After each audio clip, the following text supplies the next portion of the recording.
বিশ্রামে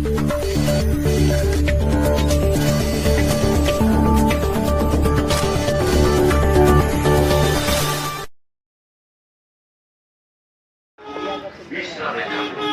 জ্বর, শ্বাসকষ্ট বা অন্য কোনো উপসর্গ দেখা দিলে ডাক্তারবাবুর পরামর্শ নিন। বিদেশ থেকে বা বাইরের রাজ্য থেকে যারা এসেছেন তাদের আরো একবার অনুরোধ করা হচ্ছে যতদিন বাড়ির বাইরে না বেরোবে। বাইরের কাজকর্ম কিছুদিন পরে করুন। আতঙ্কিত হবেন না, আতঙ্ক ছড়াবেন না। সকল রাজ্যবাসীকে অনুরোধ করা হচ্ছে কোনো অবস্থাতে আইন নিজের